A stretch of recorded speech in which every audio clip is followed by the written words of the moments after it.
File Test 1. Listening 2.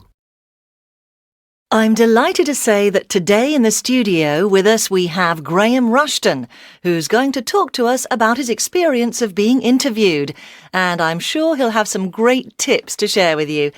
Welcome, Graham, and thanks so much for joining us. Hi. Well, thanks for inviting me. Now, there were a lot of strong candidates, and the 4 who got a second interview all said that they found the interview especially challenging. What was the hardest thing about the interview for you? I'd done a lot of preparation. You have to, really. So I was very confident that I knew what I was talking about.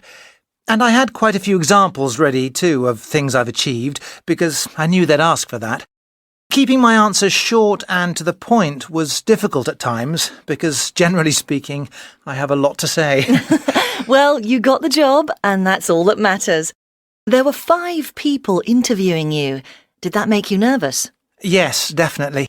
In the past, I've had interviews where there have been 2 or even 3 people on the other side of the desk, but never 5. So that was a bit scary. One thing I can say for sure is that nobody smiled very much.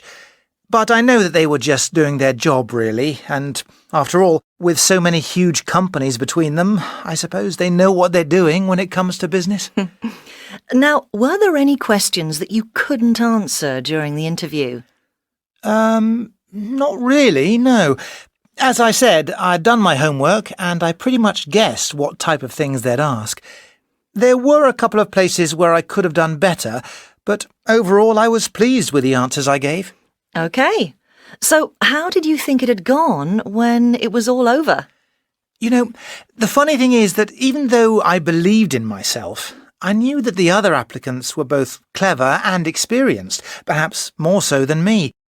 I knew that I could do the job, and that I had most of the qualifications needed, but I couldn't help thinking that they'd go for someone who'd had a different type of education.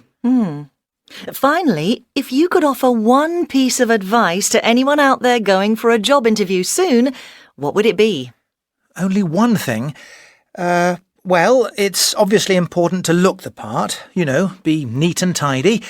And of course, being late is never recommended. But I'd say the main thing to remember, though, is to be yourself on the day. Interviewers can tell if you're acting, and that just won't work.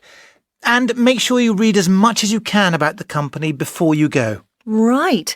Well, thanks for coming in today, Graham, and I hope you'll be very happy in your new role. Thanks very much.